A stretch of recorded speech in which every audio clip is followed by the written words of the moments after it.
Pada abad pertama Masehi, seorang ahli matematika dari Alexandria bernama Hiros atau Hiron menciptakan sebuah alat yang mampu berputar ketika terjadi tekanan uap.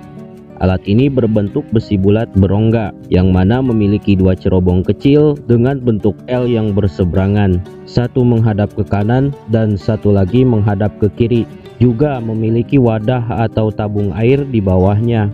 Sehingga ketika dibakar, tekanan uap mengalir melalui dua pipa penahan bola dan keluar dari lubang nozzle cerobong. Tekanan uap yang keluar tersebut memaksa bola untuk berputar ke arah sebaliknya.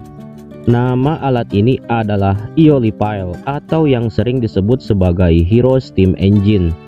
Nama Hero tersebut diambil dari nama penemunya, Kak. Namun sayangnya alat ini belum bisa digunakan sebagai kebutuhan manusia, melainkan hanyalah sebuah mainan dan hiasan. Tapi meskipun begitu, alat ini adalah cikal bakal penggunaan tenaga uap.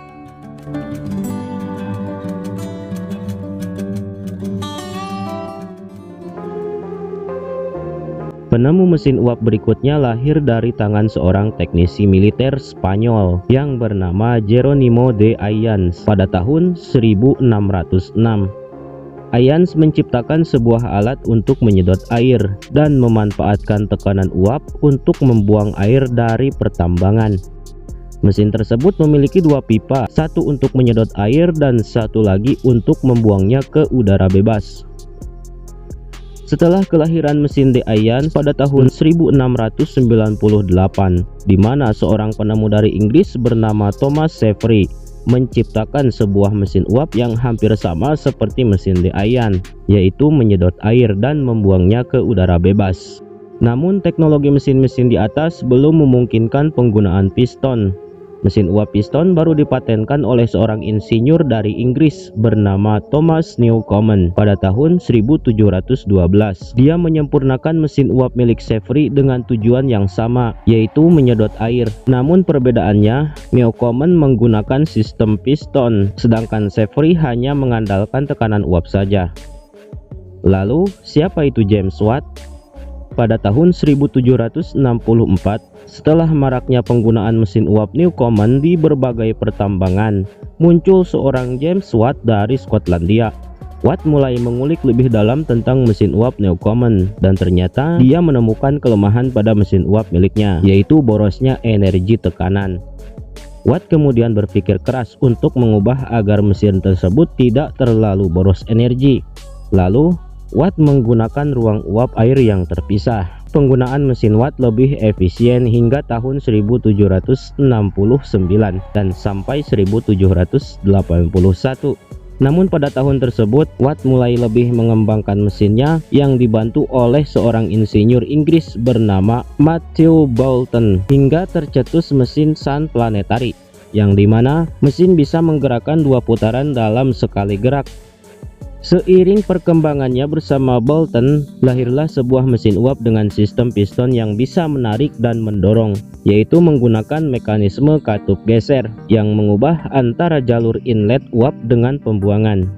Selain itu, Watt juga menciptakan agar tekanan uap tetap stabil dan tidak terjadi ledakan. Mekanisme yang diciptakan Watt dan Boulton tersebutlah yang membuat lahirnya revolusi industri pertama. Disebut revolusi industri pertama karena tidak ada lagi orang yang mampu mengubah sistem gerak mesin uap milik Watt seperti pada masa-masa sebelumnya. Meskipun ada orang yang mengubah sistem katup yang berbeda, namun pada dasarnya sistem tersebut cara kerjanya sama seperti sistem yang digunakan Watt. Hingga maraknya penggunaan mesin ini di berbagai belahan dunia, dari mulai pompa air dan berbagai pabrik-pabrik. Mesin tersebut semakin dikembangkan hingga lahir berbagai jenis kendaraan, seperti halnya lokomotif, mesin traksi, dan pembajak. Jadi, semua mesin yang digunakan baik dari mulai pabrik gula, lokomotif uap, dan mesin penggerak baling-baling, kesemuanya tetap menggunakan mekanisme dari hasil penyempurnaan Watt dan Boulton. Pertanyaannya, apakah James Watt adalah seorang penemu atau bukan? Jawaban yang paling tepat adalah penyempurna sekaligus penemu sistem piston dua tenaga. Tapi tidak hanya itu, pada tahun 1769.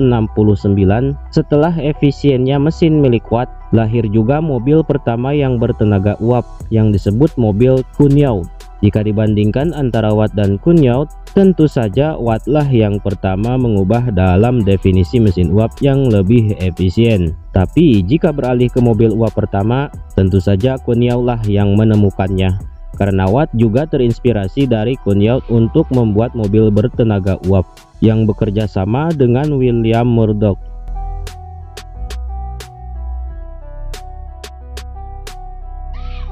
Berikutnya kita akan membahas cara kerja mesin uap pada mobil pertama, yaitu Cugnot Steam Car.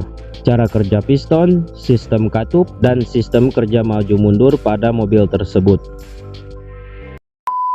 Watt mulai lebih mengembangkan mesinnya. Tentu saja Cugnot lah yang menemukannya. Cugnot.